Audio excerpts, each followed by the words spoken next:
Hello, YouTube.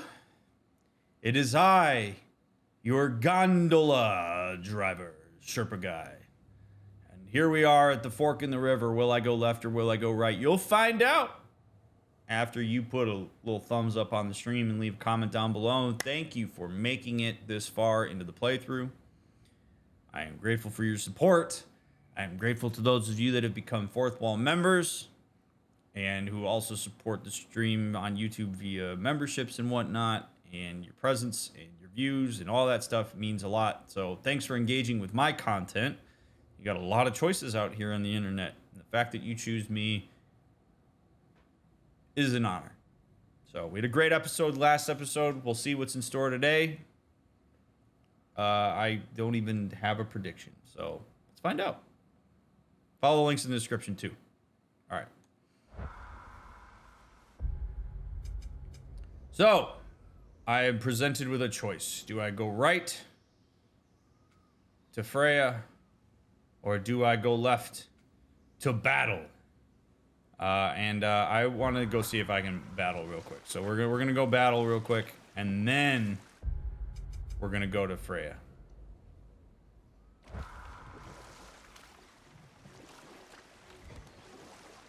The fact that we choose to watch you says more about you. No, you. It's fine to check in on Freya later.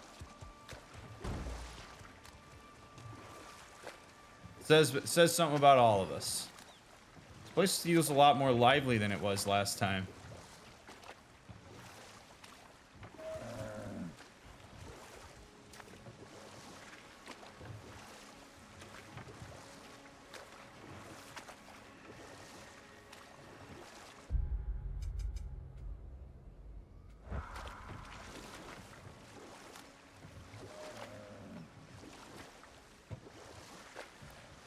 Darkness, saying stuff like that counts as a spoiler. Don't do that. Don't do that. You've been warned.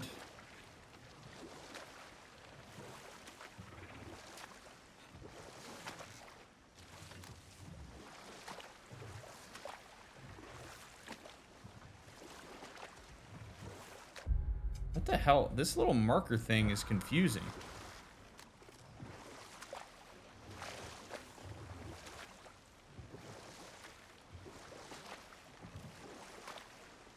Oh, it's probably on. Ah, here we go. Who's this guy? A gravestone. No doubt a berserker awaits.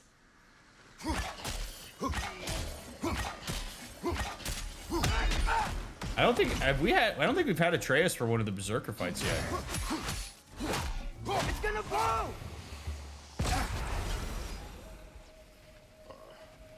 Ugh. Well, I probably should have moved, huh? All right, here we go.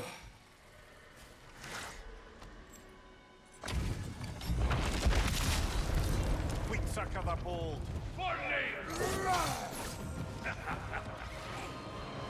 Oh, this one's gonna not be great. You gotta deal with poison guys. Oh boy. Above you, father!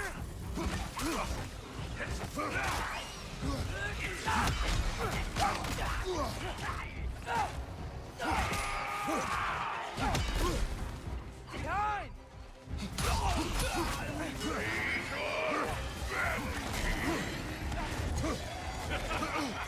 Oh boy.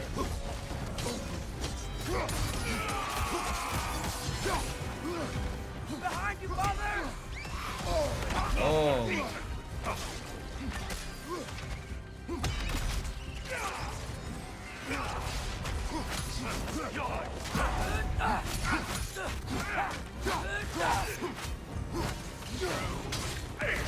Oh shit. Whoa, whoa, whoa.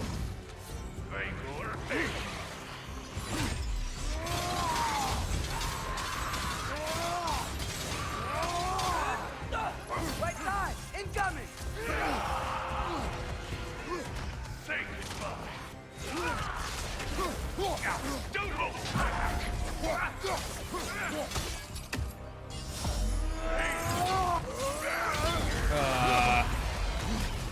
No.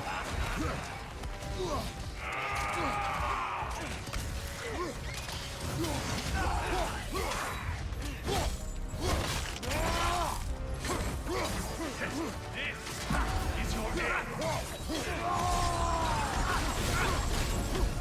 Above you! Look out!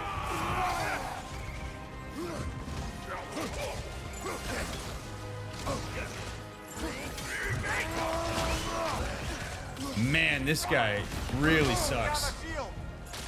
He really sucks. Behind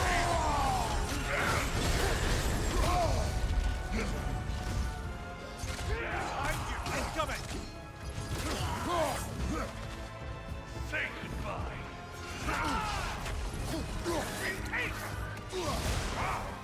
You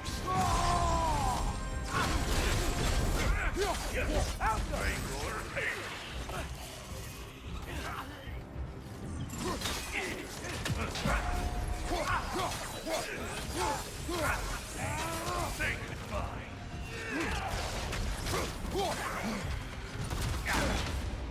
Shit. Above you! Watch out!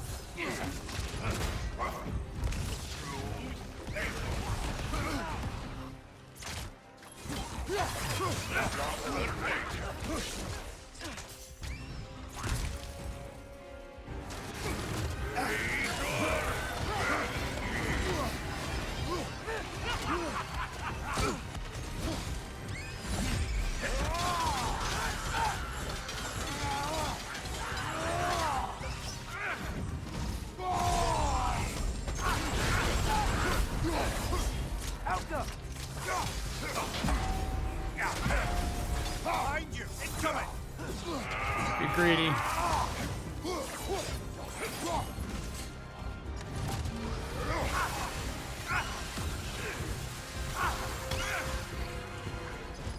Behind you!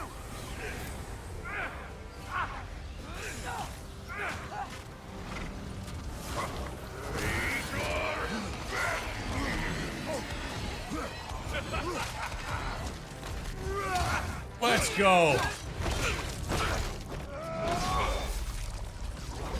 The nerve! Invoking Lyra after what they did. What's Lyra?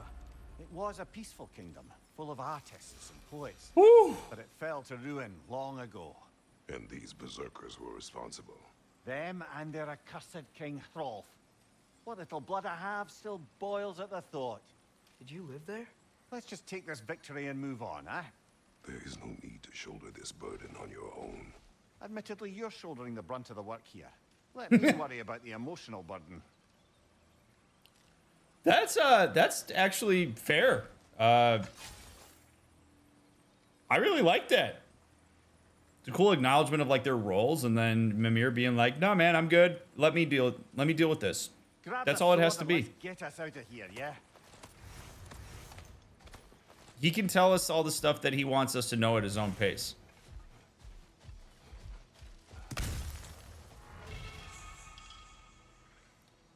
Pommels so powerful they're said to slow time itself. Pommels of the 9 realms.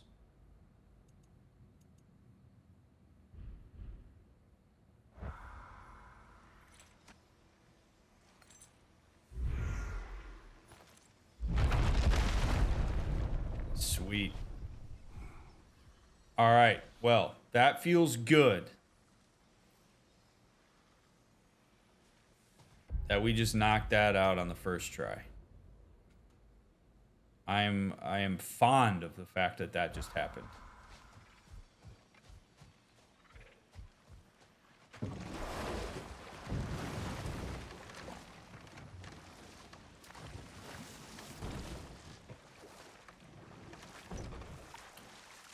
The spear's grown on me, for sure. But Chaos Blades I still think are bae.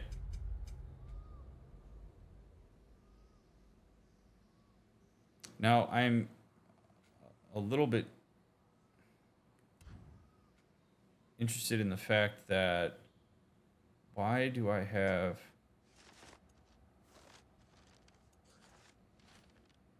Am I just like tracking this? Is that why it's showing up the way that it is?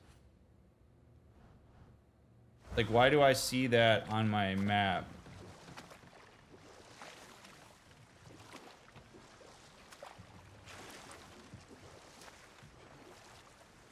I'm impressed that they make those guys so tough even on give me a story difficulty. Yeah, I am too. Probably how it should be.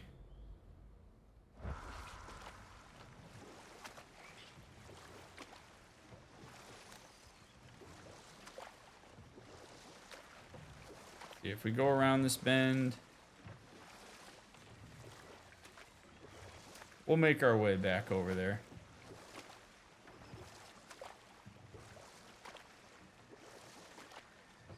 I can see that fight sucking total ass. Oh, okay, I see. So it wants me to go back through. Okay. Well, let's go talk to Brock and Sindri. Yeah, I'm tracking one in a different realm, it seems. Lunda, people keep telling me Ragnarok is fated to happen. What do you think?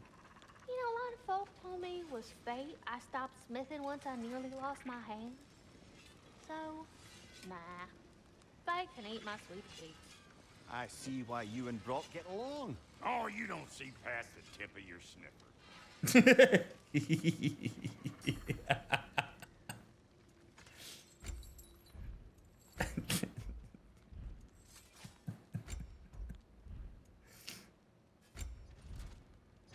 Something for the kid? This is driving me crazy that I have this like indicator here and I don't know what it's about. Like, what is this indicator for?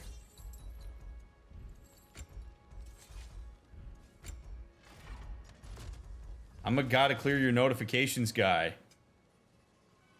I think it's a bug. Oh man, what a brutal bug. It's probably my least favorite bug.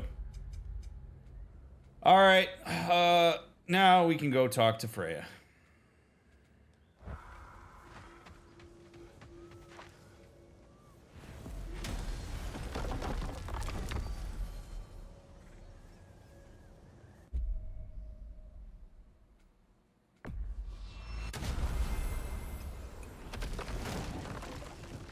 How many weapons do you have?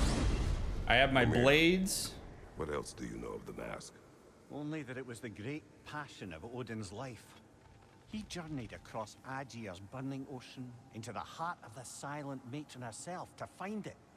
Lost every man in his crew, but to hear him tell it, it was worth all that blood and more. Yeah, of course it was. Super easy to just sacrifice people for your own gain. It's like the old adage about like how if you're gonna declare war, you should be in the battlefield. But yeah, Odin's just like, yeah, you know, it was a real bummer to lose 3,000 men, but hey, it was kind of worth it too.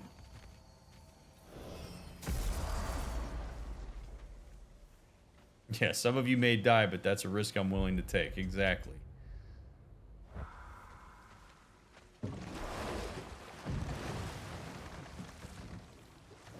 If Odin was in this canoe right now, it'd be a douche canoe. Because that's what Odin is. To Freyr's camp then. Time to see how the Vanir have fared in our absence. I hope Probably Freya's not okay. well. She can care for herself. We're still checking on her, though? Her brother's forces are outnumbered, and there is much I owe her.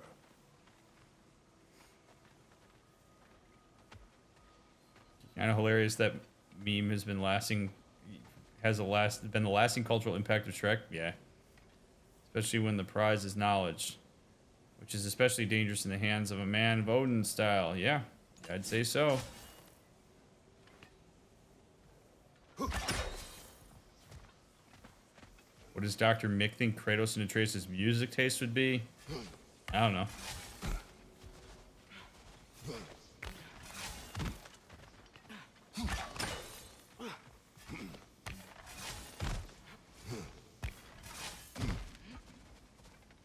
I'm not that kind of doctor. All right, now last time we were here, Freya Freyr had a pretty interesting conversation. So let's see what's going on. No one here. Where is everyone? Stay alert. I don't like this, brother.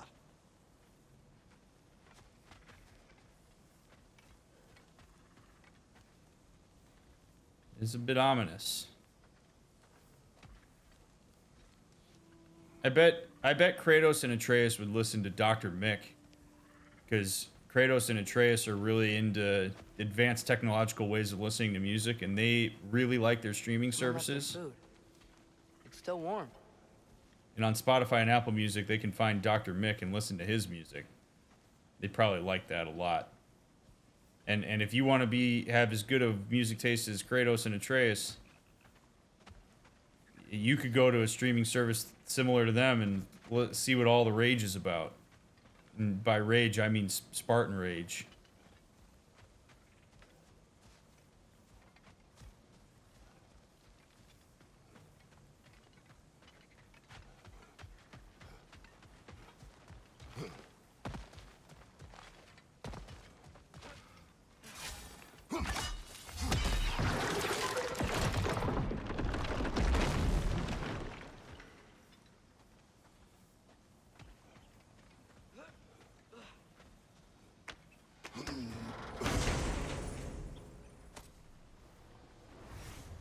Divine ashes.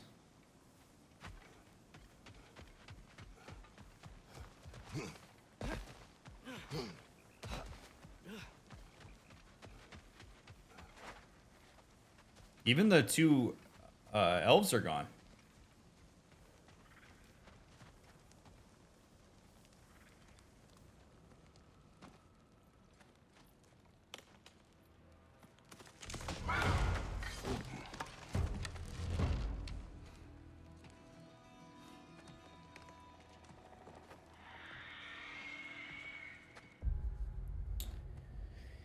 This is super subtle. Maybe treads slightly into the category of like over-analysis. But I'm gonna point it out anyway, because it really stands out to me here. No words. Usually when there's some kind of shit that's about to go down, Kratos will say something to Atreus, like, be on alert, or something like that. Or, Atreus, your bow. Not this time. Kratos pulls his axe out. Atreus grabs his bow. They're at each other's backs. But boom. They're like ready to go. There's a trust there. And there's a acknowledgement that each of them can rely on the other one now to cover their back. So not only is it, I mean, like, truly, that moment is a perfect visualization of the way in which they're now in sync, because they've got each other's backs. They're covering each other's blind spots. That when they work together, they cast a wider net. And it's pretty powerful, because they've only been back in sync for a short period of time here. But adversity strikes, they immediately go to defensive posturing. And there's no need to explicitly communicate around that. It's subtle things like that sometimes that show you whether you're back in sync with somebody or not. Very cool.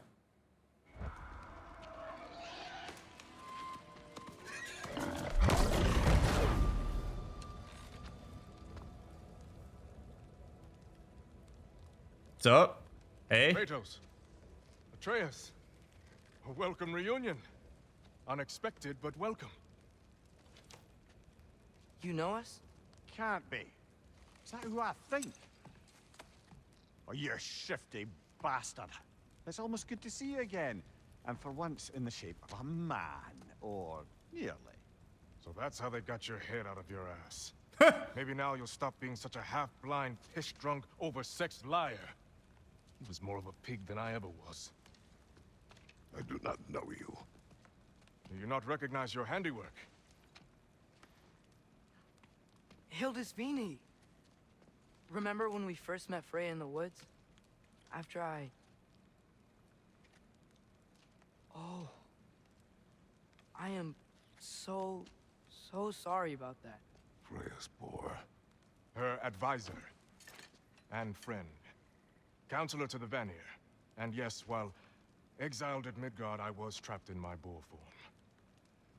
And then you shot me. At my command. No. My arrow, my mistake. Ooh. Ooh. Ooh, ooh, ooh, ooh, ooh. Ooh.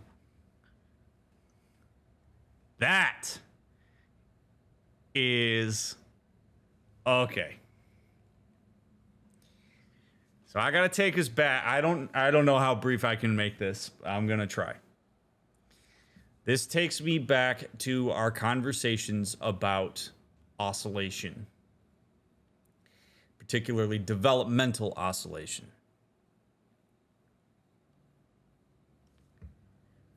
I talked about it last time in the context of Atreus's development, about how as you develop, there are highs and lows relative to a normal developmental mean that people experience relative to certain areas of competence. Well, that applies for Kratos too. And it applies in relationships. And something quite fascinating here is that we see Kratos' gut reaction to realizing who this is to try to protect his son, but not to protect his son with strength and brutality. He protects his son from accountability by saying that he shot the arrow on my command, which is him trying to offload the accountability from Atreus, which is a form of trying to protect him. Let me fall on the sword for you here, which I would argue is Kratos oscillating to a area more close to incompetence or lack of competence, because that's not a direct facilitation of the adulthood that he's been trying to facilitate throughout these games. It's not giving Atreus an opportunity to be accountable for the fact that he shot the arrow, which, by the way, back in 2018, Kratos was not quite as empathic, if I recall correctly, about that arrow being shot at the boar.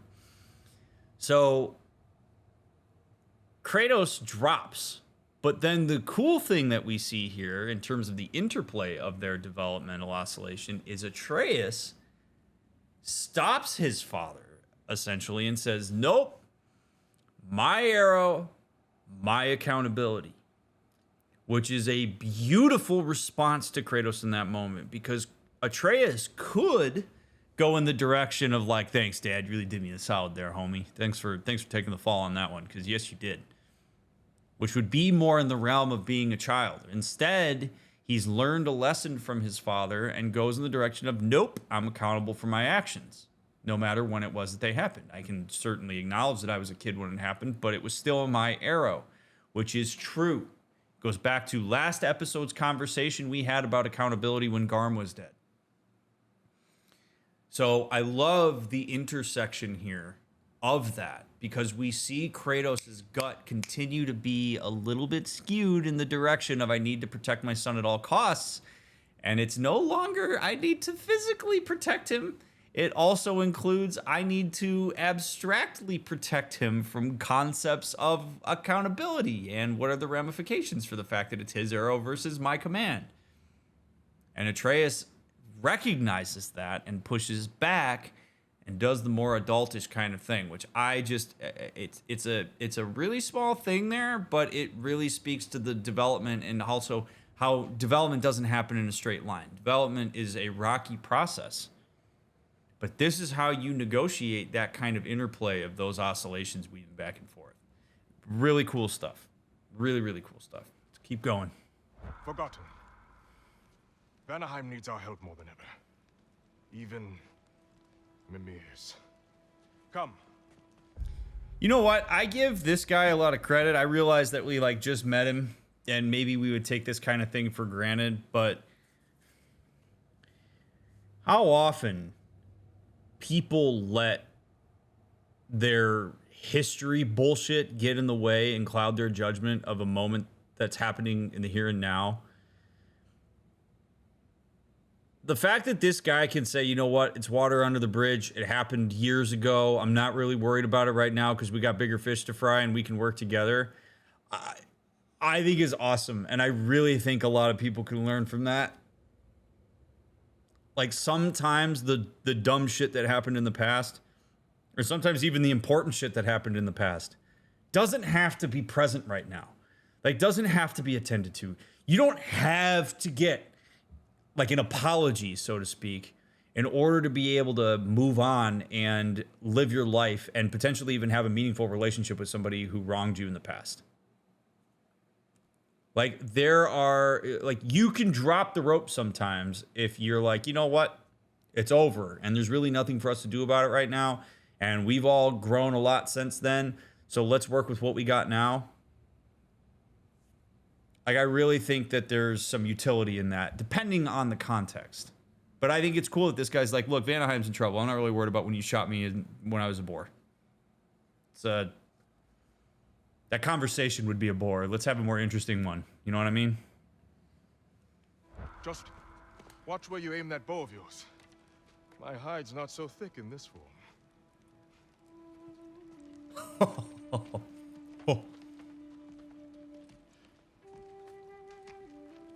We can head out whenever you're ready. Where are we going? I have a favor to ask. I'll explain on the way.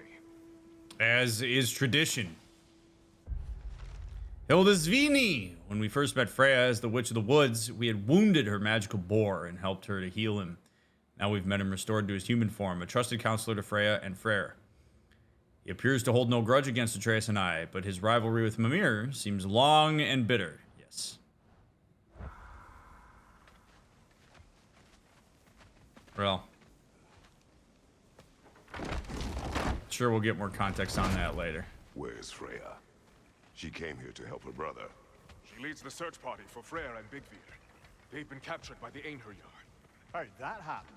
An ambush. The presence has intensified since your last visit. To make matters worse, the celestial wolves haven't been seen in days. Or at least I assume. Not easy, tracking time with no moon in the sky. No moon. Just like in their shrine. Their shrine. It's a long story. You want us to check on them? You have my gratitude. We're spread thin. And if anyone can help Skoll and Hati, he'd be a fellow giant. Very well. Freya mentioned you had a way past this. Way past what? Oh. You don't disappoint. Continue down this path and you'll find their den. Good luck. Thanks, bro. Creatures of prophecy. Ooh, yeah. And don't shoot any boars. You think he's really forgiven me for shooting him? Trust me, lad. If the old swine still carried a grudge, you'd know it. What happened between you two? The usual. Miscommunication, conflicting loyalties, broken promises. Nothing to concern yourself with. I'm not concerned. Just curious. Curiosity's all well and good. But so is privacy, eh? Okay, okay. Point taken.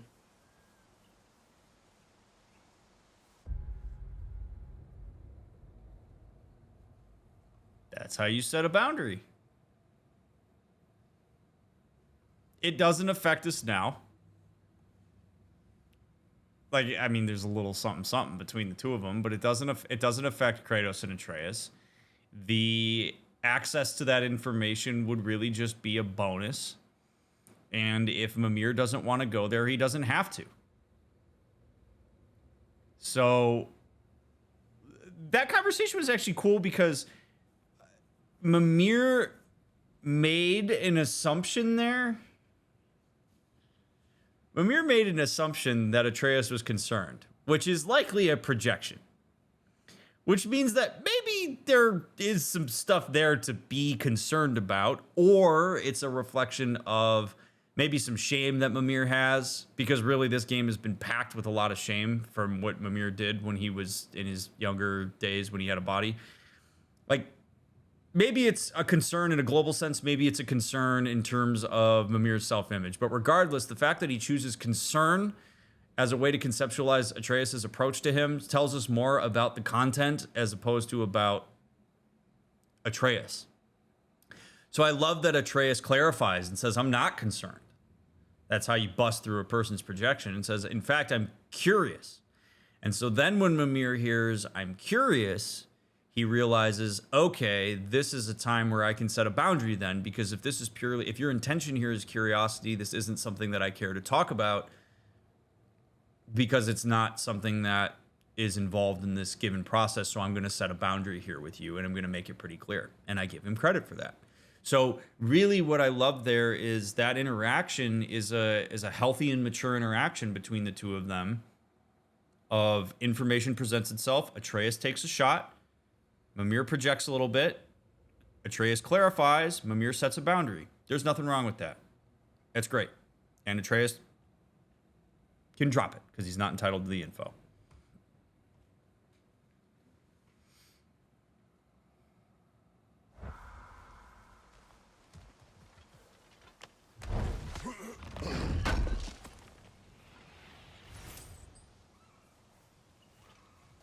All right. These things. Ugh.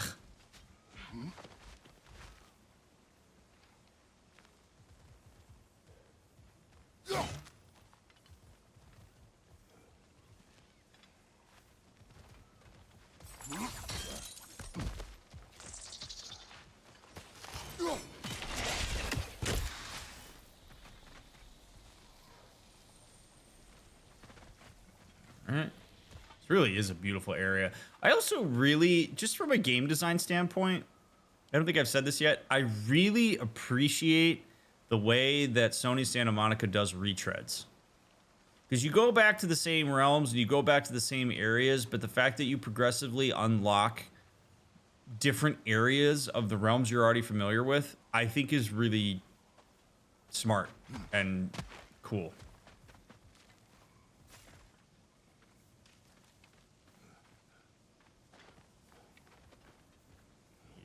Go through the cave, out the other side. Welcome, bride. Look out! Aye, aye, aye, aye, aye, aye, aye, yeah, yeah.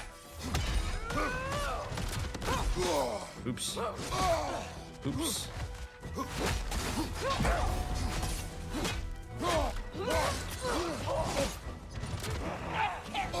Oops.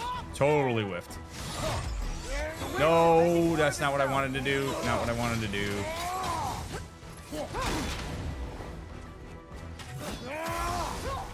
There! That did it!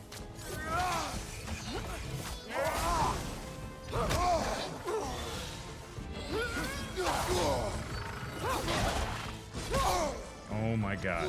Help up! Right side!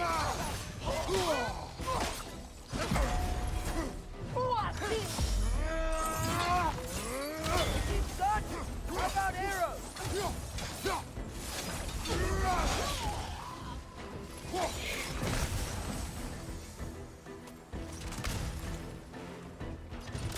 Out up!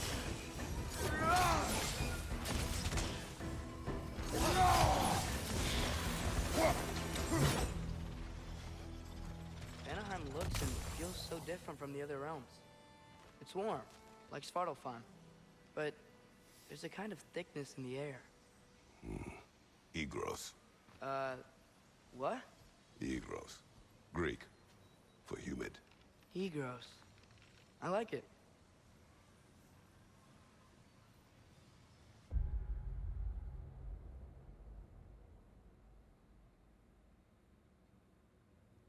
Now, if that's not a neat little way for Kratos to open the door into his past, I don't know what is. That's pretty cool. That's an attempt there. I wouldn't expect Atreus to necessarily read it as big of a deal as it is to Kratos to do that. That little moment there is such an important piece of the process of Kratos getting off of his projections of what it means to have the past that he has. That is him cracking the door open into his son having an opportunity to learn a little bit more about his life. His meaning Kratos' life prior to Atreus' existence. That's very vulnerable. I don't even know that I would go so far as to say that it was easy for Kratos to do. That might have been difficult for him to take that shot. But that's neat. That's a real indication that Kratos has realized his son is growing up, his son is capable, and he really wants to figure out a way to connect with him. And maybe he had a thought of, I'm not going to let my own perceptions of myself get in the way of the potential for my son to learn more about me. I'm going to try something new. That's trying something new. That's maybe the start of trying to facilitate some real change in his relationship with his son. It's not as simple as, oh, he just taught him a Greek word because he's from Greece. Like, it's not that simple. Like, that's a big deal there. A real big deal there. And as a parent, finding ways to disclose more about your past to your children is not always easy. But it is often meaningful because it shows that you start to see them a bit more as a peer. It shows that Kratos no longer needs to be idealized in the way that he has been. He's starting to realize my son can see me as a person, and that might actually make more of a difference here. And I admire his willingness to take that shot.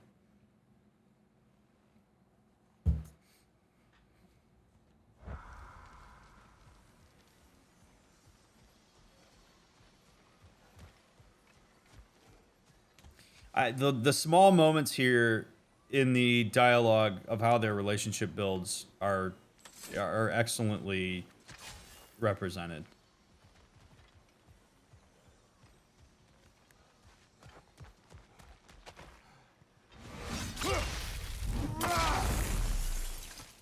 That stump needed to go. It was unsightly.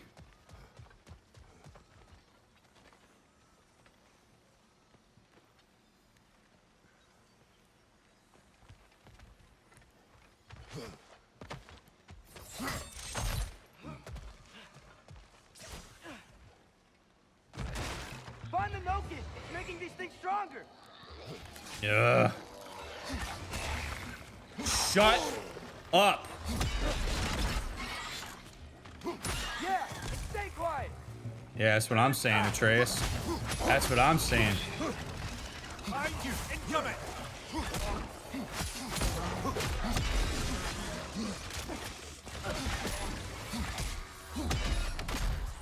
It's gonna blow!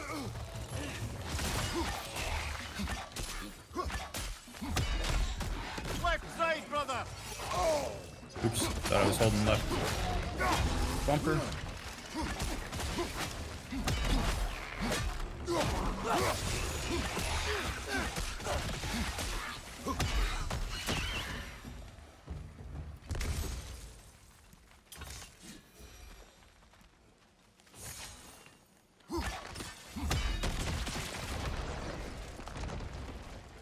Any know y'all were here. Stay alert. Wonder where they went. Eaten by a knocking, perhaps. Doubtful.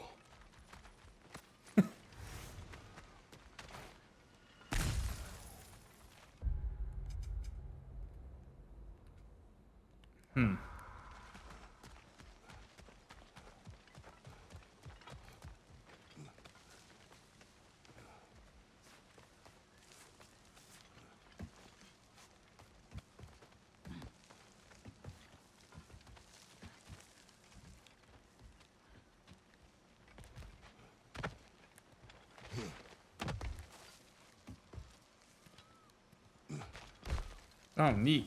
We're going to a chest up here. Going for more loot, huh? I saw a forge back at Freyr's camp. Has Brock been helping them out this whole time? Ah, you haven't met Lunda yet. Who's Lunda? An old contemporary of the Hulder brothers. She serves as Freyr's blacksmith, keeping his team armed and outfitted. Whoa, another legendary blacksmith? I bet she has some good stories. Take caution, Atreus. What? Why? She is quite friendly. Oh, nonsense. The lad's far too young for her taste. What?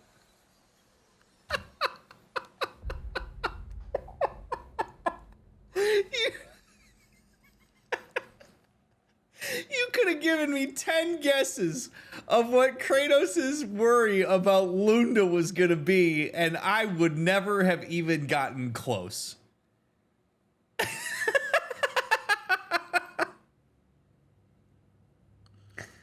Oh. I don't even know that I have an analysis for you on that one, honestly. That is just not...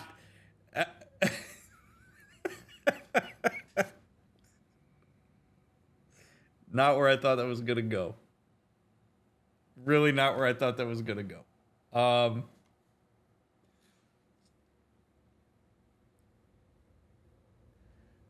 But why not? Let's do a little let's throw a little something. Because that's what you watch me for, right? Why not? I'll throw a hypothesis at you. I'm not going to say that this is correct, but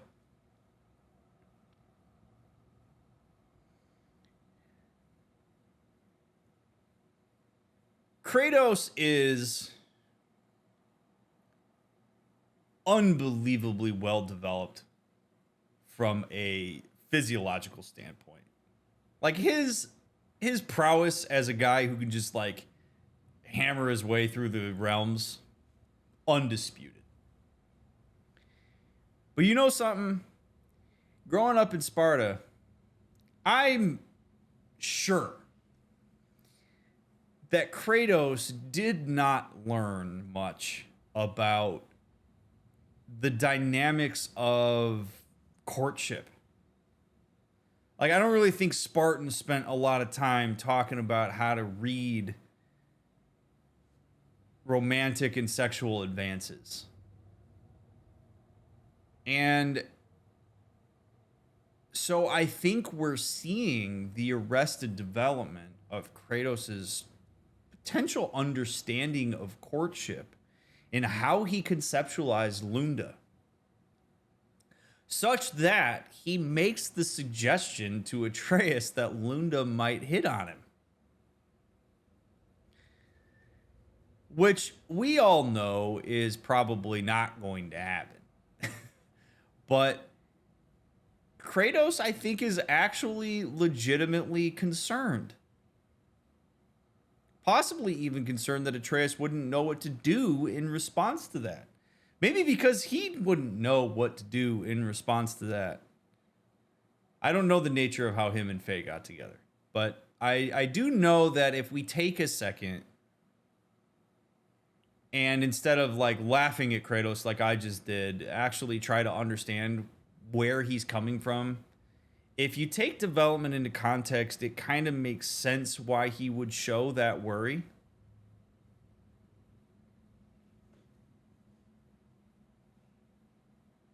I don't know what to do in that moment, and it kind of freaks me out, so I don't want you to be in that position.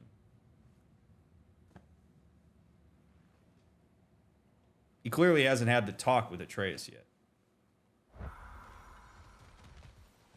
And probably doesn't know how.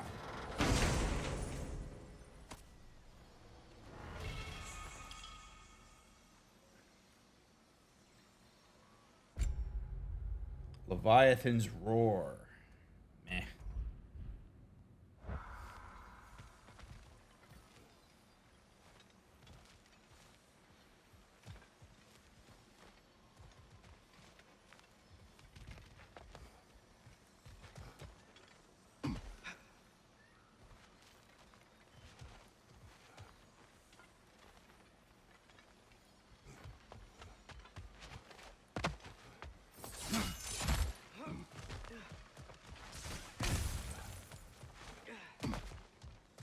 All right.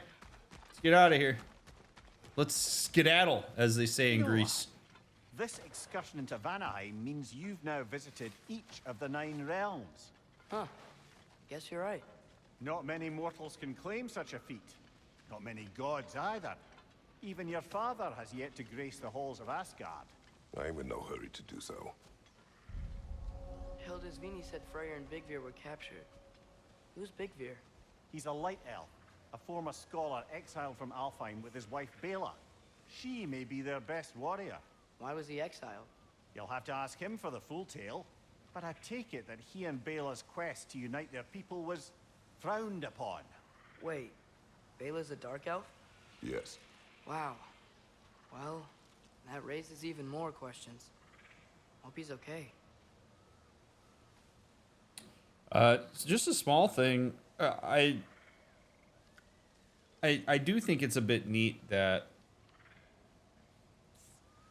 Mimir was willing to acknowledge that to Atreus and not see that as like threatening to boost his ego. I think that's probably a reflection of Mimir's perception that Kratos and Atreus being back on the same page is tenable.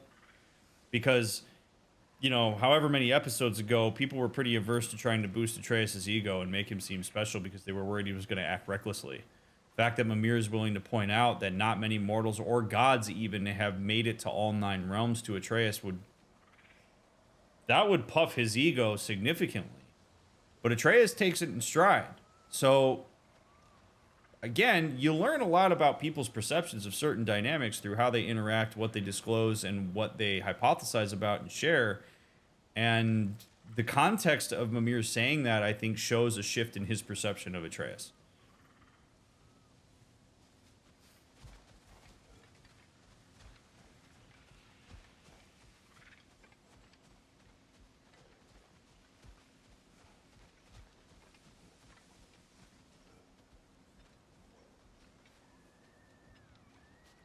Very near your barricades. Aye, not a good sign. They've pushed farther into the jungle since our last visit. That's a clever way to make you not retread that way.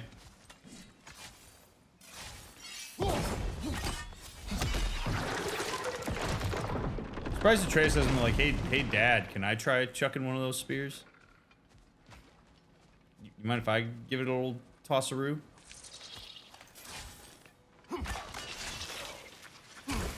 Oh, okay. Me, Steve-O, thank you for the 8 months. Appreciate it.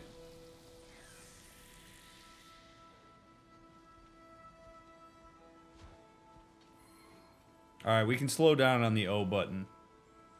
Talk.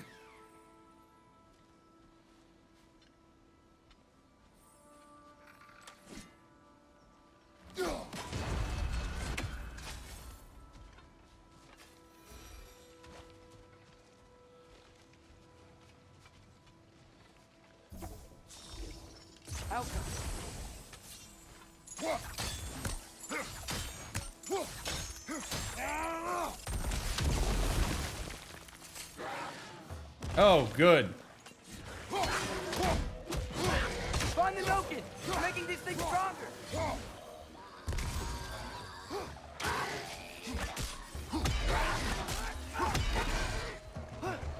These Nokin are... Shut the hell up.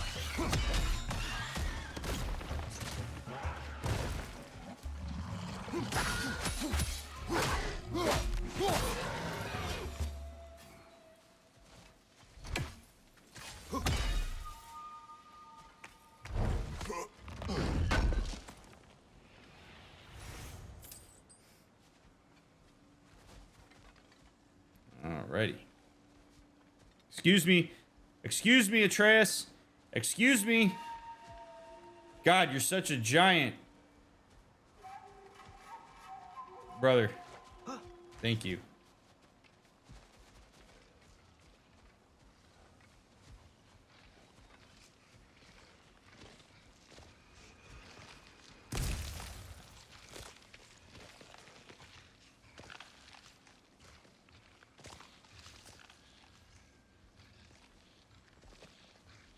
I don't like that noise.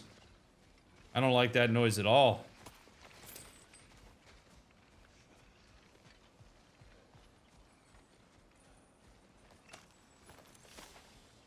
The Aesir promise. You were shown kindness. You were shown patience. You were shown mercy. Peace was sought. Peace was offered. Peace was rejected. And now you must live with the alternative. You've called us many things. You've hissed the word Aesir as a slur, spat in our paths, ignored our edicts. That ends today. Look at the ruins before you understand the truth. This was your doing, not ours.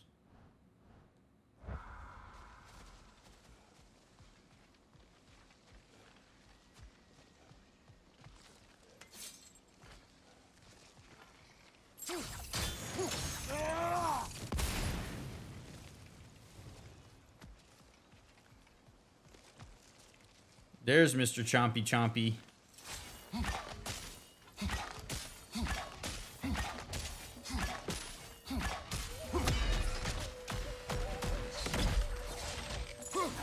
Oh, it's another werewolf.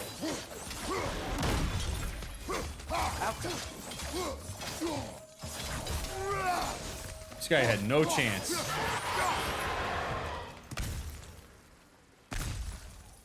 Emir, you once told us Ragnarok begins when Skull and Hati catch the sun and moon, right? I said it was foretold, lad. Prophecy. Which after our time with the Norns, we've all had quite enough of. But Odin still believes. That's gotta be why the Einherjar stole the moon. He's still trying to avoid Ragnarok. Or he prepares for it. Fights a proxy war in this realm to distract his enemies. Yeah, or that, I guess.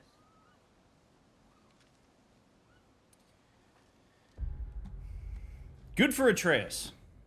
That is his response to Kratos there is a real mark of maturity.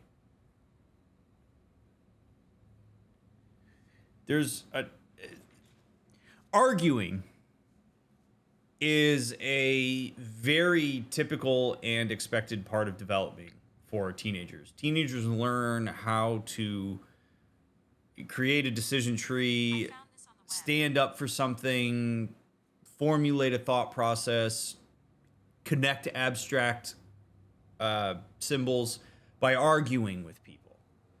A lot of adults tend to take this personally and get really annoyed about it, sometimes understandably so. But it's really hard sometimes for teenagers to walk outside of their own linearly decided experience on something. So Atreus shows that he's thinking about why the moon would be gone in a pretty sophisticated and deductive kind of way. And Kratos offers his perspective. Now, a lot of teenagers would hear their father offer that other explanation and they hear it as an attack on their thought process. As in, Kratos is shutting you down and saying that his way is right, which to an extent would make sense why Atreus would think that. But the fact that Atreus' response there is, yeah, or that, shows a level of maturity in the fact that maybe neither of them knows exactly why this is happening. Part of the difficulty of this scenario is that it's very hard to anticipate Odin's moves. And there are many possible explanations for what's happened. And that can sometimes create dissonance and discomfort for people. But the fact that the two of them are able to throw ideas at each other means that they're more likely to move in a direction that they can both get behind, instead of it turning into a pissing match between the two of them, when that's not actually what Kratos was trying to attend to there. He was trying to expand an explanation for why it may be that this happened. So there's a real testament to Atreus' maturity there as a person, but also in his relationship with his father, that he doesn't immediately hear that as a rebuttal, and instead hears that as a, or possibly this, which is something I really think we could all learn from, because not everybody's trying to stomp on your opinion when they offer their own.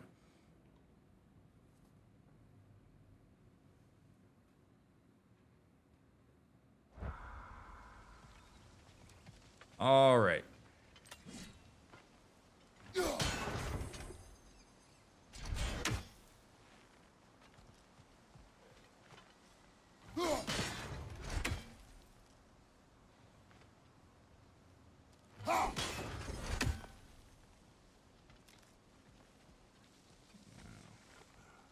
If I was the last one, which is obviously going to be harder to find, where would I be?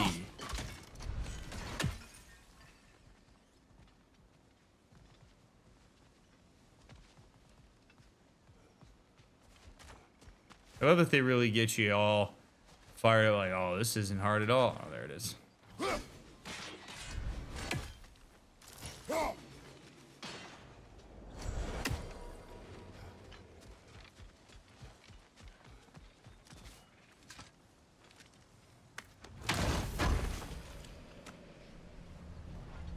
All right.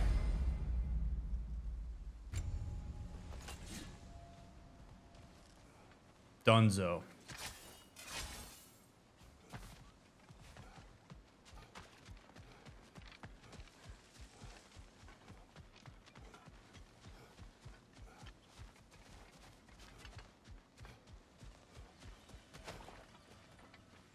I can sense them up there.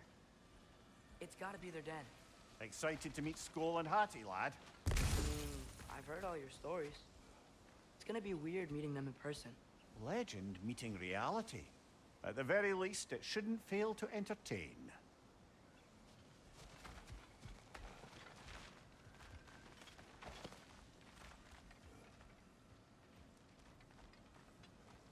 I hear something.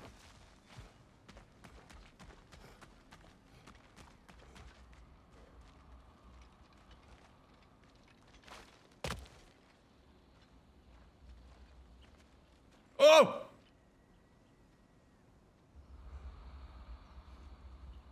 Hello there. The doggos. Hello? I think they're sleeping. Well, there you have it. The legendary celestial wolves. Supremely entertaining, as promised. Remember their shrine? They didn't rejoin the sky until after the moon returned. And then chased an arrow across the sky. Right. Well, best we go find the moon and put it back where it belongs, eh? As if that's a perfectly normal thing to say. Recover the stolen moon. Okie dokie. They are much smaller than I anticipated they would be.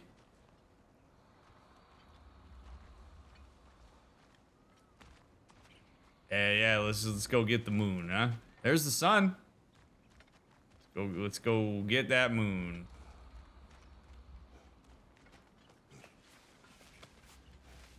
The Yanar Yar played a part according to Skoll and Hattie's shrine. Managed to stuff the moon inside a box, if memory serves. But it didn't say where they took the box. Aye, that's the rub of using prophecy as a map, isn't it? Bit sparse on the details. There's a war camp in the nearby village. A strong fortress to guard their bounty. We will try there first. They want the moon? Oh, I'll tie a rope around it and pull it down.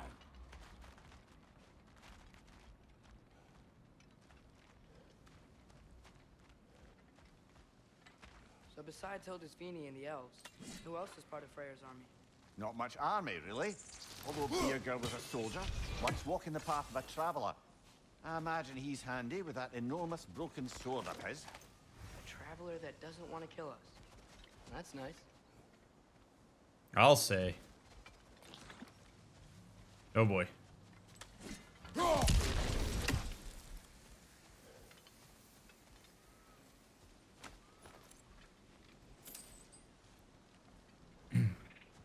I don't understand that reference. Just to be straight up, chat. I had no idea what y'all are talking about. Alrighty. Atreus, shoot this. I'm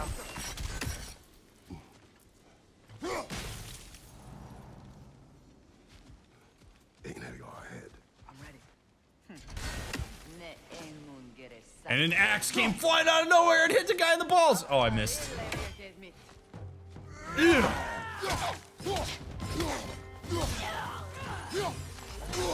Oh boy.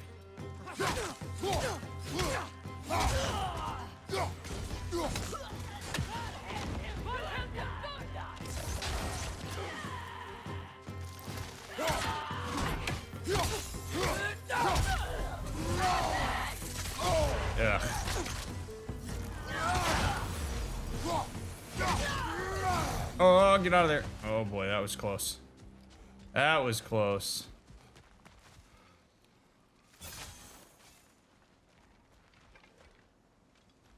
Did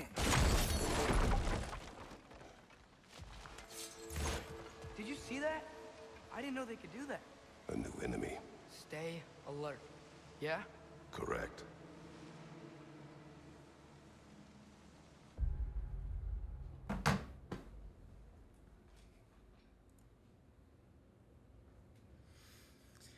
So when we had that conversation on the bench back in Helheim, and Atreus said to his dad, I carry your voice with me. Promise me you'll do the same. This, I think, is very intentional by Atreus. He is saying to his dad, your voice is in my head.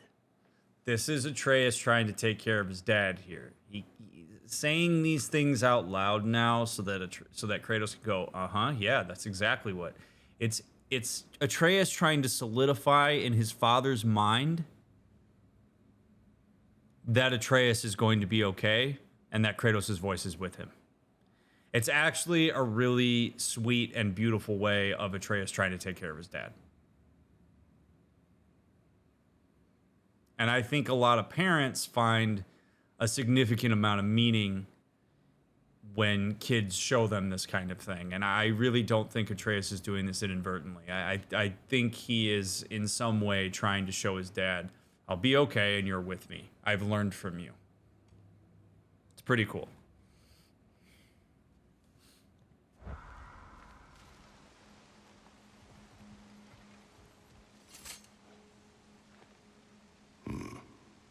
Fitting. Yeah? Verdant.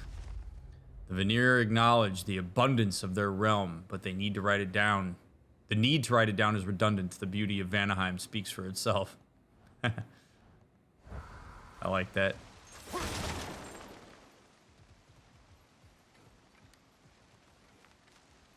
Alright. And watcha! There she is again. Guess they know we're coming. I can't believe no one's here. They hide. The Vanir aren't all hardened warriors like our dear Freya. Those who survive the warfare find it easier to hide in the jungle and use nature as their shield. Understandable.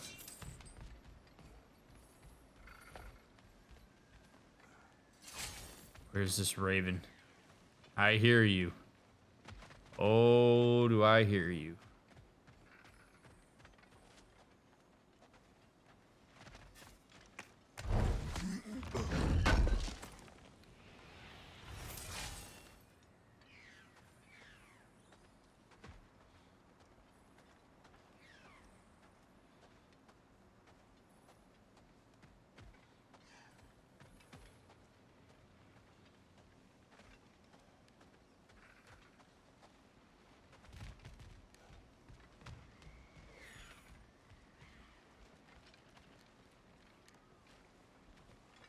God, they really are annoying.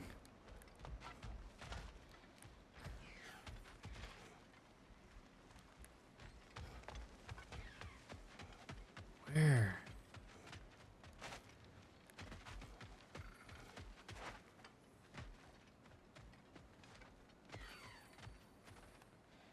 Oh my God, where is it? Oh man.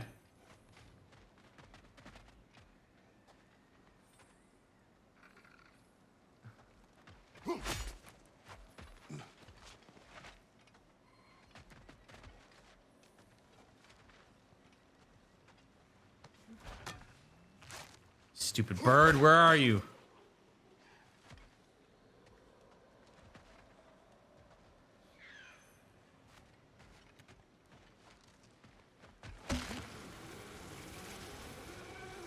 This wall.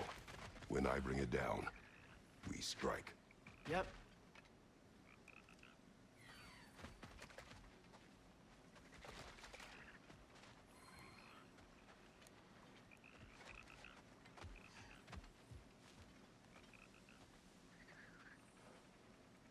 Ah!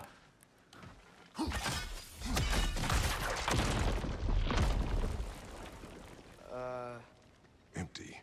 Where'd they all go? I don't know, man, but I gotta find this stupid bird.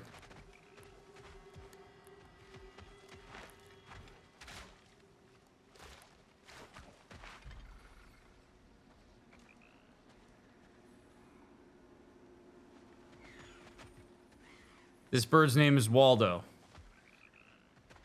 Obviously.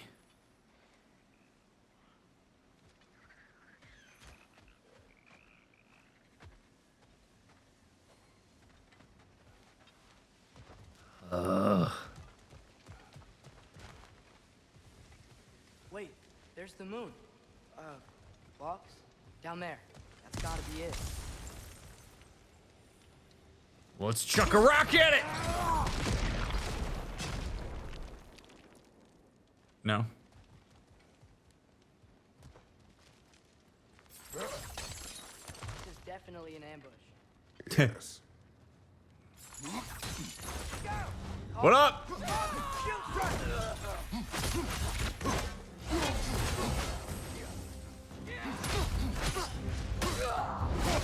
See that? It's gonna be you in a minute. Find you! Incoming Bifrost!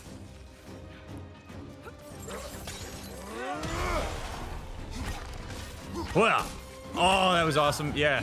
Find you! Look out!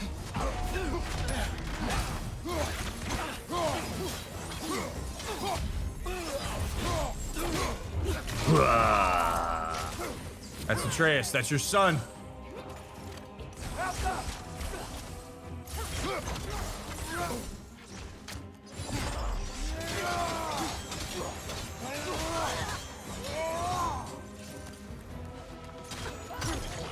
Bitch!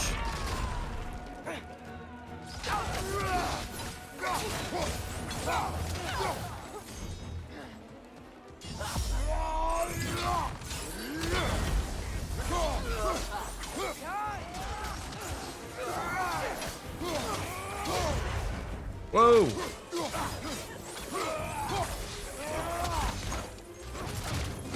Oh shit.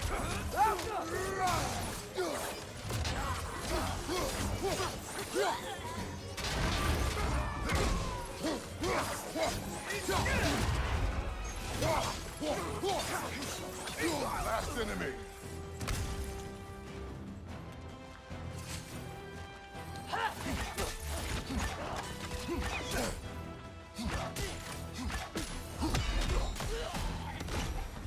Boom. Here's hoping that puts a dent in Odin's forces, at least for the time being.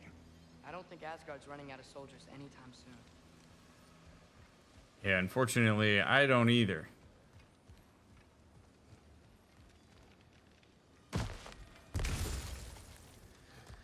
All right. Let's figure out how to get down there.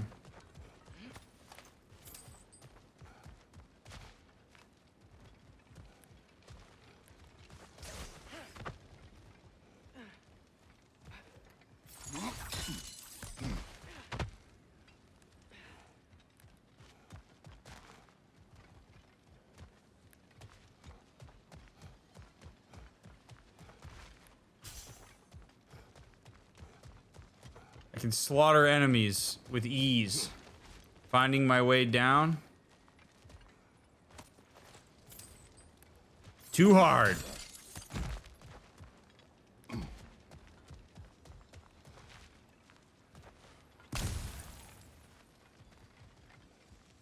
Oh. Atreus found it.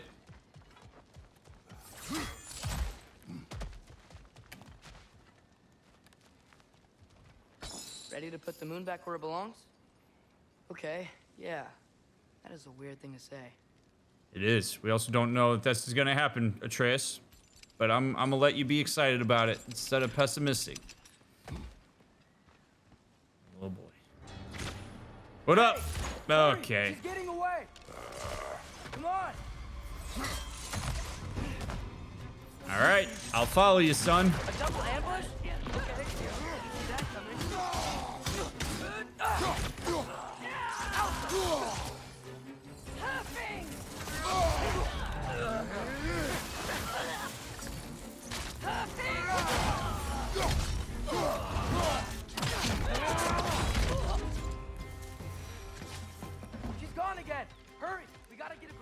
Oh, but the Raven.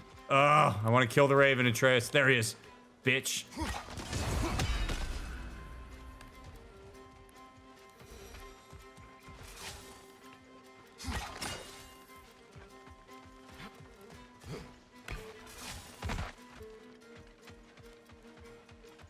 There! Ugh. Going up the waterfall!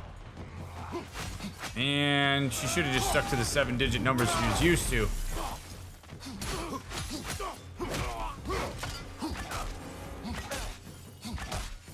Or the rivers and the lakes that she's used to. I don't know. How about why not both? Por qué no los dos?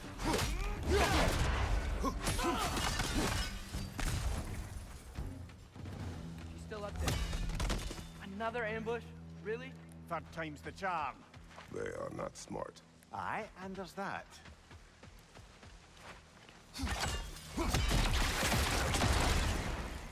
You know, what we're doing right now, all of this, it's almost exactly how we saw it play out back in Skull and Hati's shrine. The wolves are back in Vanaheim. We're rescuing the moon. Yes, I remember the prophecy. So, doesn't it make you worried? If everything we're doing now happened in the Jotnar shrine? Remember our agreement. Prophecy will not dictate our actions. Yeah. Our allies need help. That is our focus now. Yes. But that is why the Norns are able to predict Taking a you. wrong turn. Our thief's gone skyward. The Norns know that you are going to try to help the people that you care about.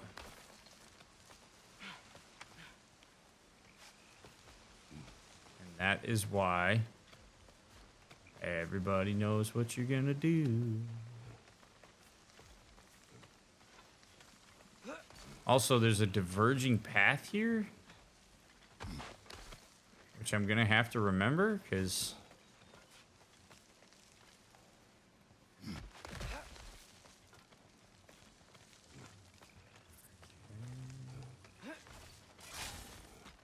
Whoa, what is that? A wyvern! Nasty beast! oh, lad! okay, really.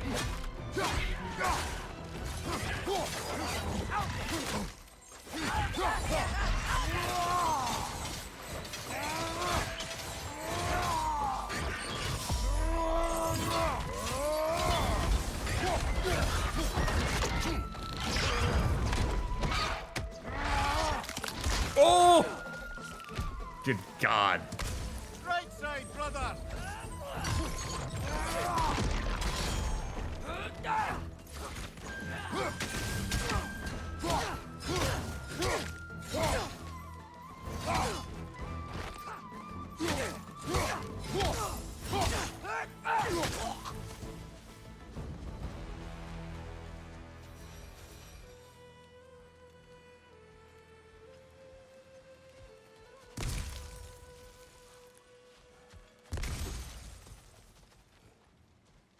What have we here?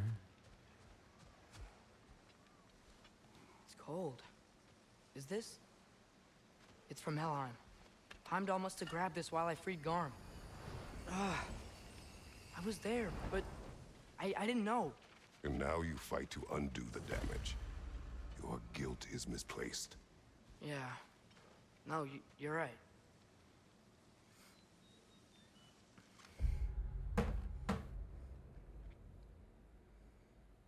Brings me to a very important conversation about guilt that I don't think we've had in this playthrough. Guilt is not a feeling, contrary to popular belief. Guilt is a narrative. Guilt is a judgment. You can't really talk about guilt without using the word should. Either I should do X or I should have done X. When Kratos says your guilt is misplaced, what he is essentially commenting on is that thing that I just said, which is you can direct the narrative. You can move accountability where it needs to go. because guilt is often an overestimation of one's accountability or sphere of influence in a given event. It's also the use of hindsight to judge an action where you didn't have the benefit of knowing what the consequence would be before you engaged in the action itself.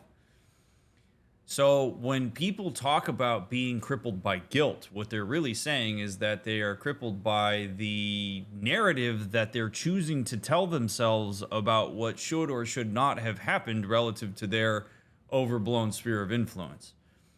So when Atreus says you're right there, it's a really important thing for him to learn from Kratos. Like you might feel terrible by way of like anxious or afraid or sad or disappointed or whatever, but if you are using a guilt narrative to direct your behavior, particularly if that behavior becomes compensatory to the guilt narrative, you're going to run into problems. So that was a whole bunch of big fancy words for saying that you choose the narratives that you use to conceptualize the things that have happened in the past. And if you overestimate your accountability and you use hindsight as a gauge of judgment for the way that you chose to do something without knowing what was going to happen, you are often misguided and are creating more of an emotional intensity than you really should have to wrestle with as it relates to whatever's going on. And that can lead to making bad decisions. So it's a really cool little moment there for them talking about guilt in that kind of way.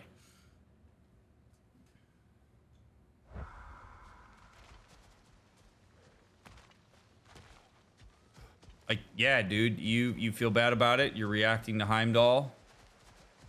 I get it. And also, that's not what we need to be doing right now, bud. Not necessarily. Like, our focus is on helping those who we care about. There's some reason we're heading back through the village. There's a quicker path back to the den. Yeah. Amir, because there were two roads that diverged at this waterfall. And I want to see what the other path is. So would you kindly shut up and let me do that? Oh, thank you.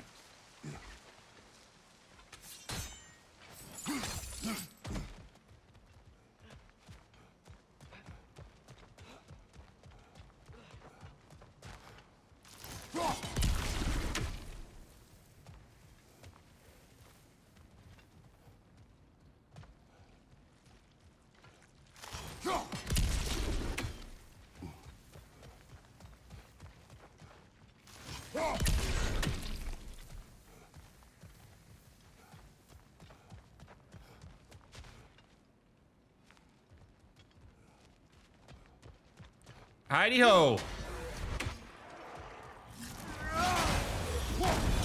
Right side, brother!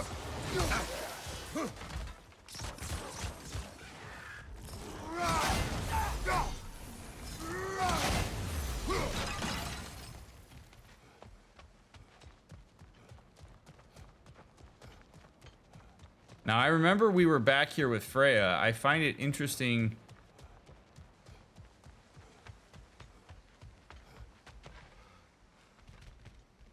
Yeah, okay. But now we're back here with Atreus. So I want to do just a little bit of some exploring.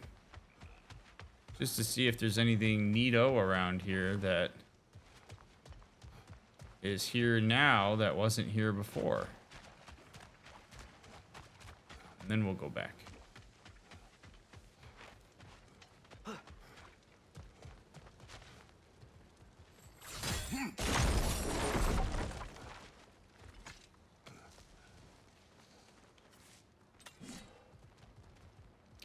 Oh, nifty. All right. Well, that works.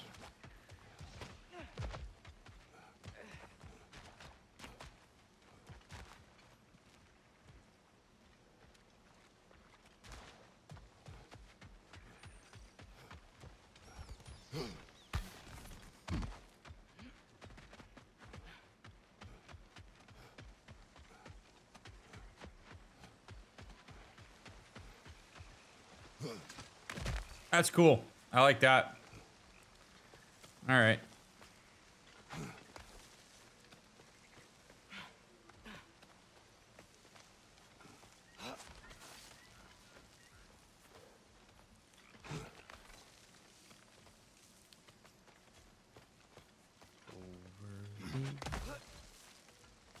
And then we drop. Cool.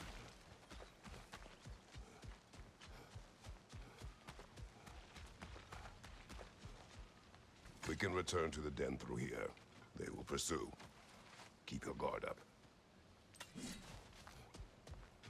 Father, how are you so sure we even have a choice about what we're doing?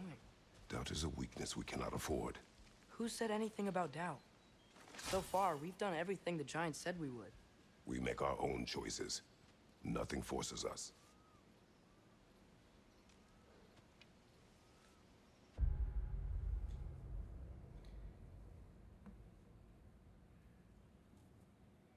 I really love the nervousness that is underneath all of this and the various characters' orientation to that nervousness.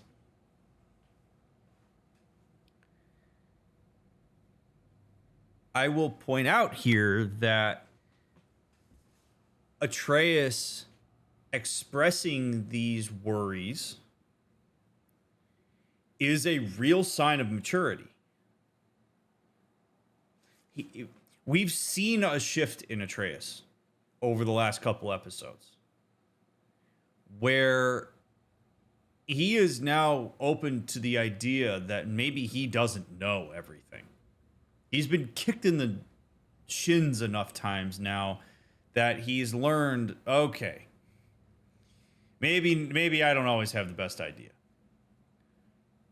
And what that's done, unfortunately, is fortunately and unfortunately, is it's opened him up to the exploration of doubt and dissonance.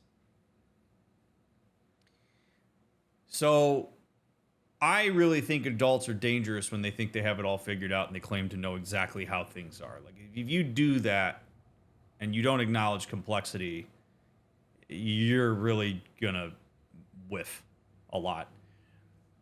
So when Atreus is like, well, we've been doing everything that was written down on this, doesn't that freak you out? Because it freaks me out. It's a worthy conversation to have, because Kratos seems to be pretty hell-bent on the idea that we make our own choices, and Atreus is noticing that his experience is dissonant with that. Like, we're doing everything that this is talked about. It would be a great opportunity for Kratos to talk about his conversation with the Norns and say, well, you know, the Norns actually talked about how our patterns of behavior are ultimately what are predictable rather than prophecy. But Kratos, I think, sees excuse me. Kratos, I think, sees the dissonance that Atreus is experiencing and sees the anxiety and the pain of that. And like many parents, what he's trying to do is make him feel better by being sure of himself and by reinforcing the idea that we're in control. When the reality is maybe they're not. Right? Kratos has played with enough prophecy to know that sometimes these things really do happen. And again, if they do happen, it means that he dies. He leaves Atreus behind. Atreus is sad. He's too dead to be sad, but in some weird abstract way, he's sad.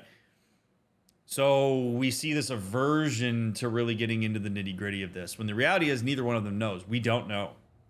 We do feel autonomous in our choices, but in the same way I felt autonomous to what I said to the Norns, but they said the thing that I was saying when I said it, and it kind of messed me up, and that's exactly what's happening here. Atreus is just having his own encounter with the Norns, essentially. But the real point that I'm trying to make here is that Atreus being willing to walk into dissonance and a gray area here and express either like doubt or worry or whatever is a real sign of a more mature way of trying to conceptualize what's going on. And Kratos needs to be careful not to overly compensate for that by being overly sure-footed about it, and instead be like, yeah, dude, it is a little bit weird, and it's unsettling to me too. let's keep checking in with each other and deciding what we're going to do so that we can continue to feel a sense that we're in control instead of the prophecy being in control. Is it true that hardship can speed up mental development? That's not quite how it works. It can demand certain skill sets a little bit earlier than we generally would expect, and it can create a sense of resiliency and callousness. But it doesn't your brain doesn't all of a sudden go faster because you experience trauma. In a lot of ways, if you experience trauma and hardship, it can actually hurt you developmentally more than it's likely to. Your brain doesn't go, all right, let's close those synapses sooner because you experienced starvation. Like that, that's not quite how it works. No, but you certainly can have a more diverse template of expectation and experience of the world. You might have certain skills that have developed more quickly, that kind of thing. But from like an actual brain development standpoint, no.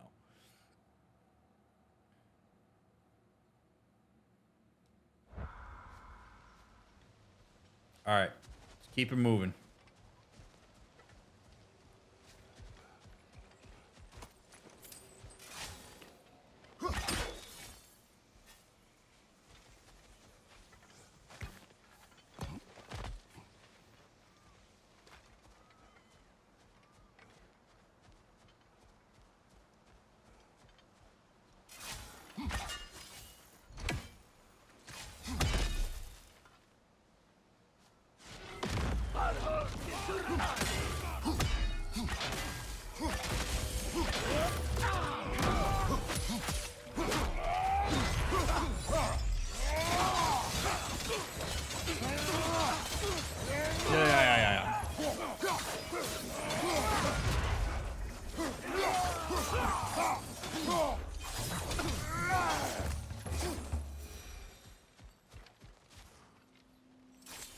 That wasn't so bad. Hey, YouTube, thanks for being here. I really do appreciate y'all. And those of you that are here live with me on Twitch, thanks for being here as well. A lot of fun analyzing this game and fighting these assholes But what if while you're doing here. all this? What if we're walking straight into Ragnarok? Isn't there any way to avoid fate? Your fate? What if we can't stop you from... Would you turn your back on the wolves? On this realm? Remember our agreement.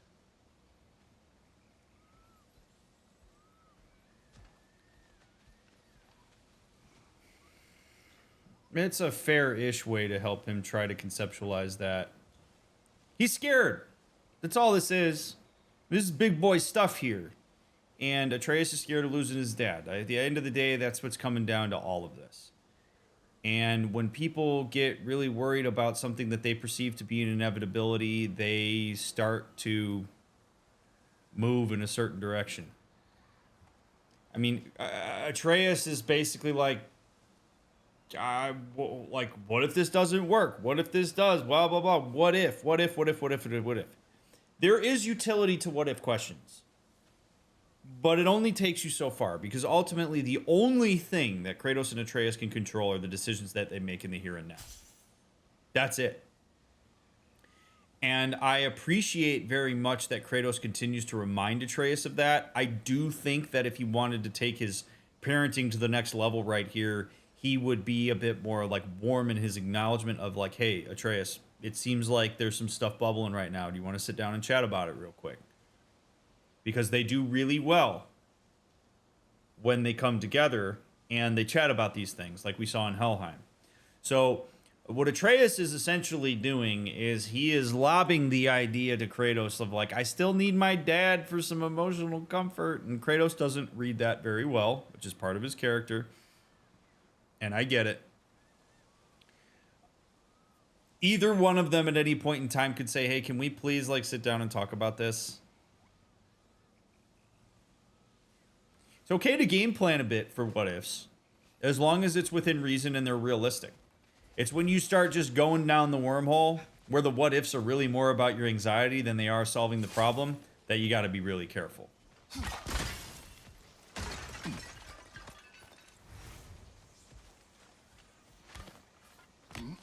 Seems like Kratos is trying to keep Atreus grounded in the present. Yeah, which I think is very useful right now because they have to fight Einherjar, whatever. Like, you got to fight these guys, and we have to focus on 1 foot ahead of the other. Like, we're not even in Asgard yet. We haven't found Heimdall yet. We had none of this stuff. Right now, what we're trying to do is get the moon back because that seems like the thing that's going to help Freya.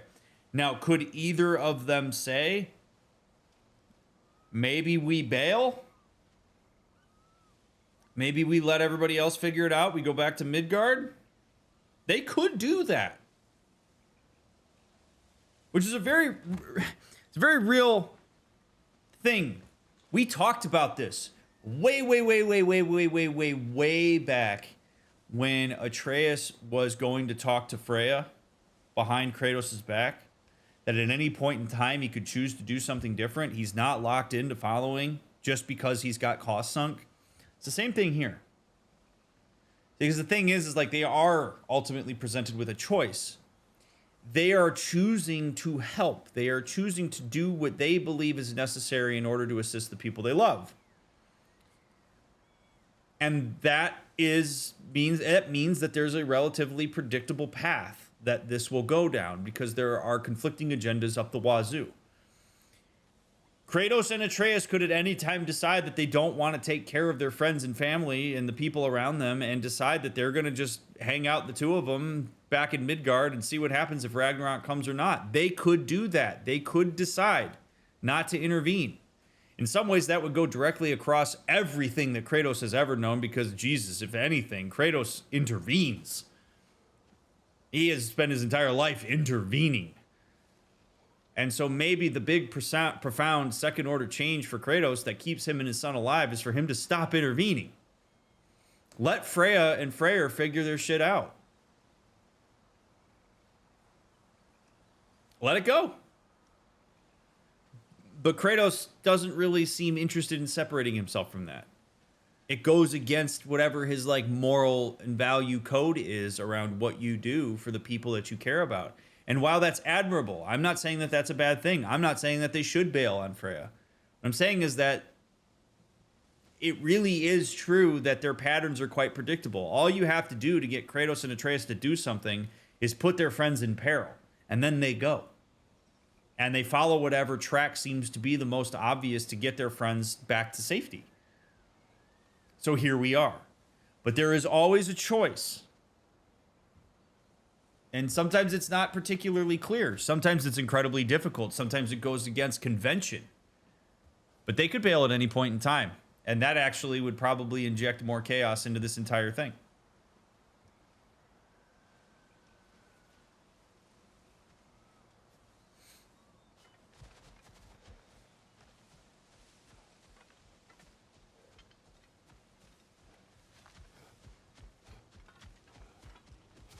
Odin provoked this, by the way, by showing up in Midgard.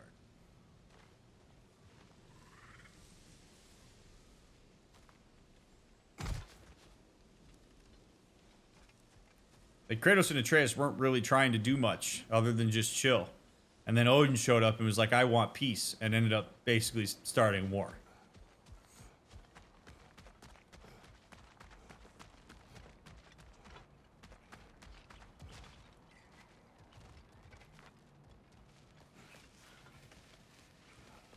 The lad does make some good points, though. As long as Atreus lives, so be it.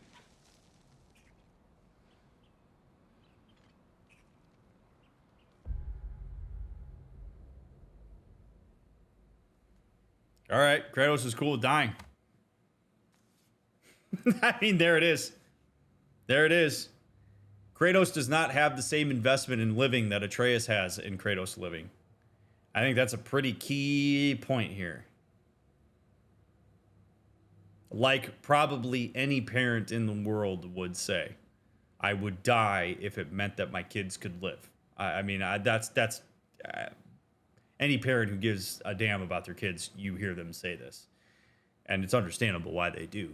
But Kratos is accepted in some ways. Yeah, prophecy said that this might happen, and I'm okay with that. I'm okay with that. Death basically earns me if it means that Atreus can live.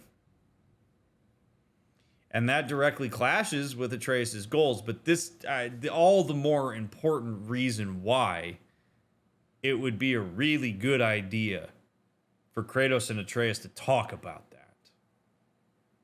It would be really painful. It would be incredibly sad. That, I think, really would be maybe the most meaningful conversation they could have, though, where Kratos says, look, son, I'm okay with dying. If it's me or you, I'm picking you every time, and I'm going to go. And I'm okay with that.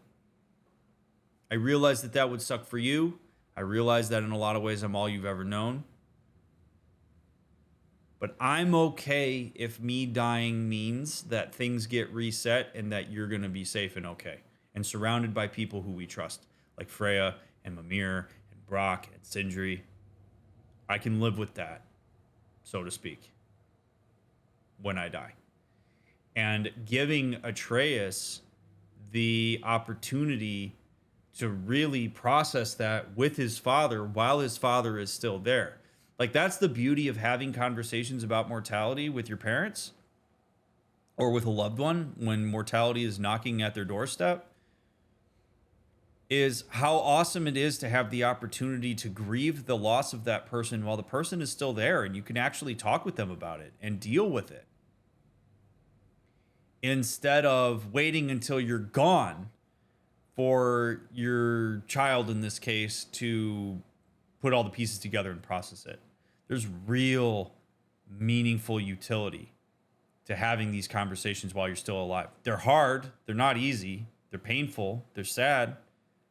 But man, oh man, can it be helpful to do. And if you know somebody whose mortality is knocking on their door and you are finding yourself withholding those conversations for some whatever reason, you might consider changing your mind on that.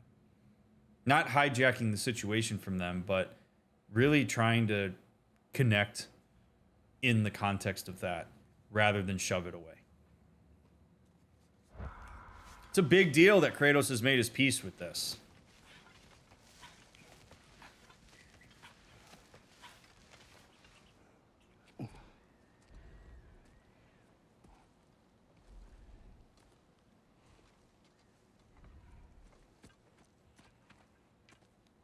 And before Atreus does this with them, to be clear, I know that Kratos has died before. And since, as far as I know, none of us have the benefit of being able to die multiple times, I don't take that into consideration when I do these analyses because it doesn't really translate to us.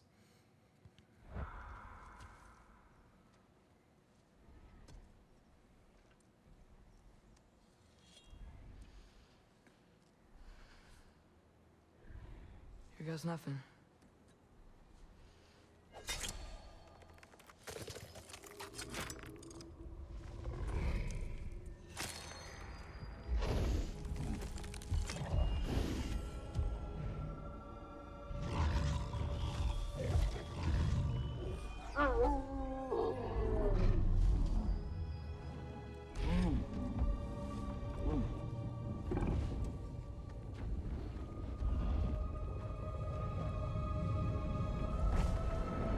Whoa.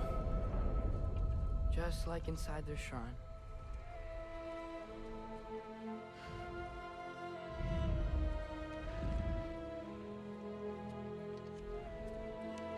Here it goes.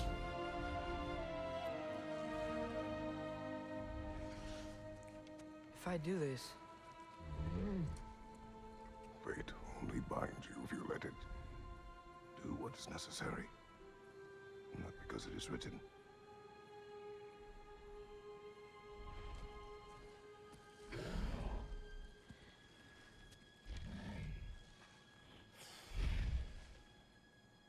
Elsa.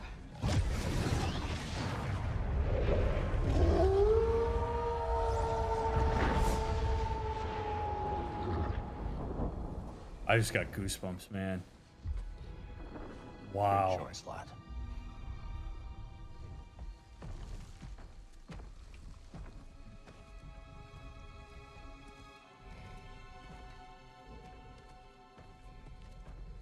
They have a gift for us. A way to call them anytime we need them.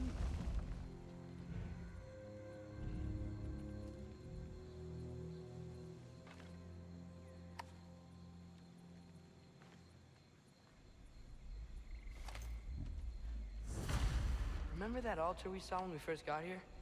I think that's where we're supposed to use it. Perhaps Freya will know. So in essence, they just gave us the keys of dusk till dawn. Not bad for a day's work. We should head back to Hildesfini and tell him about all this. Yeah? Yes. Back to the camp. That was bad. That was cool. that was really cool. Oh man, holy cow! What a badass way to like do that. Ah, jeez.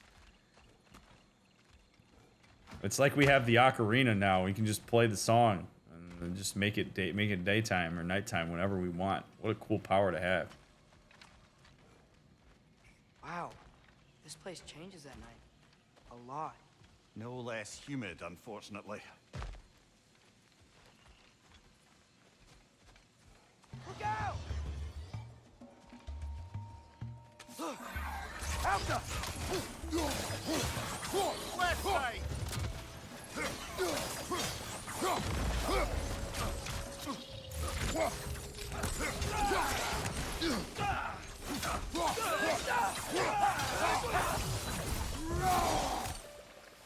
Yep. Oh, very Egros.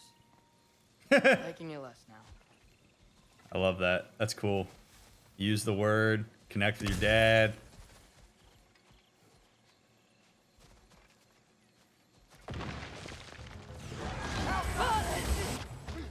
Let me guess. There's one of those stupid singing guys. Maybe not.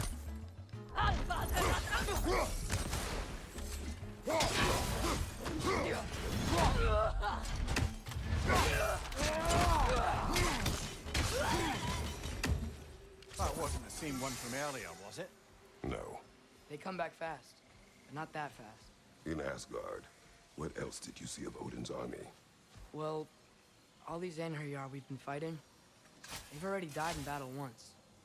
We kill them here, and they'll just wake back up in Valhalla. They never truly die. Should it come to war, we do well to have our own endless army of dead soldiers. You mean Helheim's army, like the prophecy said? It will not come to that. Boy, we really are going in that direction, though, eh? What's your favorite realm thus far in terms of aesthetic? All of them. I don't know. I like Midgard.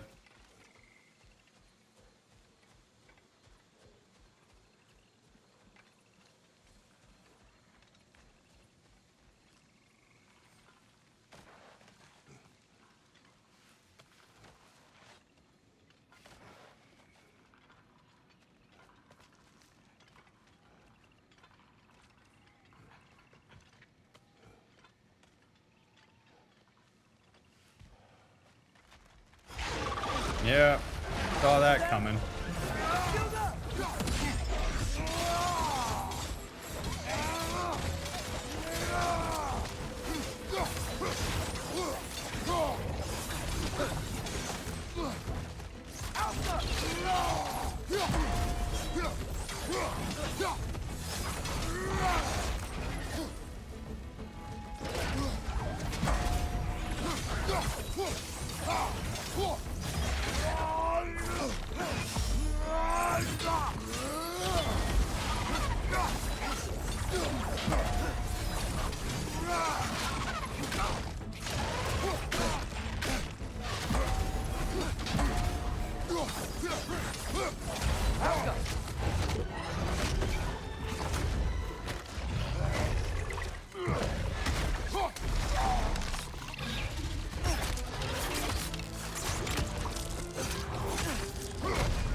That's some father-son bonding right there.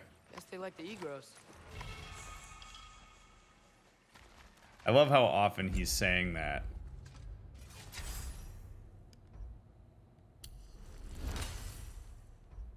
I mean, it really shows a hunger to connect with his dad. It really does. I think that's super cool.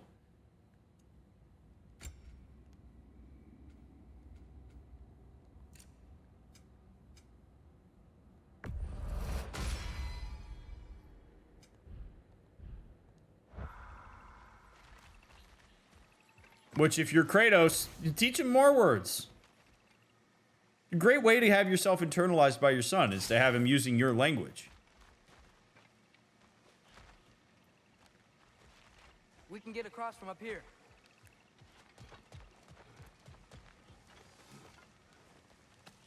So, we report back to Hildisvini, then what? We came here to help Freya.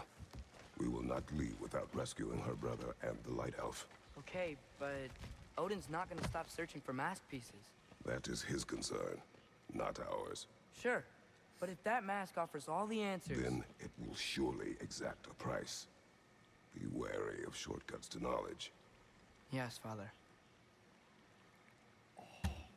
What a line. Are you kidding me, Kratos?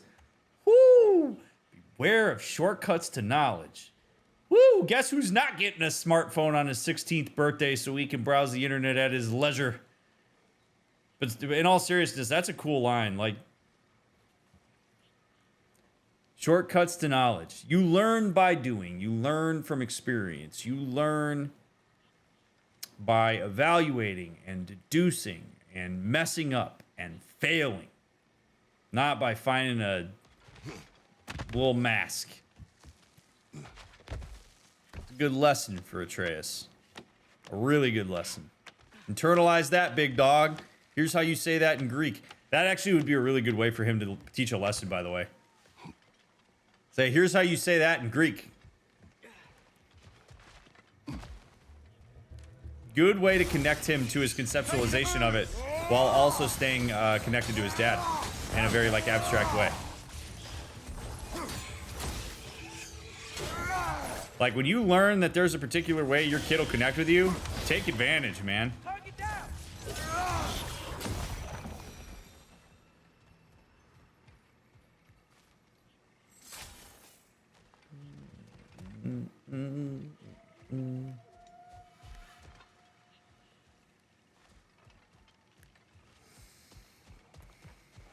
Through the hole.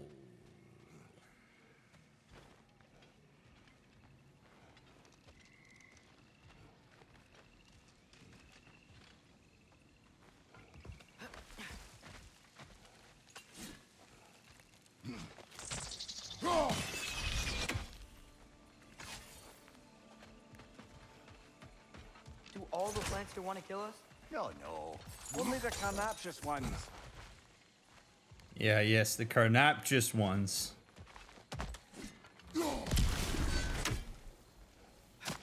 You know.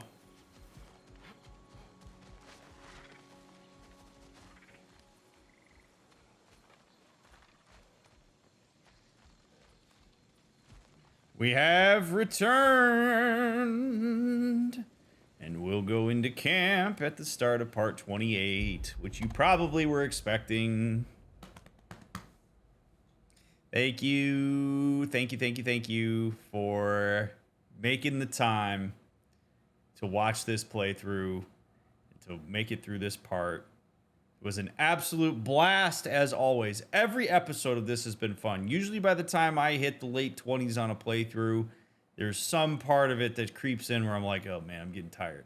That is not happening with this game, and I am loving that.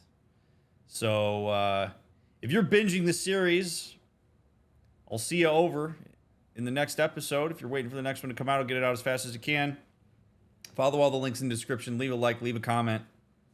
Your engagement goes a long way to helping your boy hit the algorithm so other people can see this. If you want to see a stream schedule or anything like that, come hang out in Discord.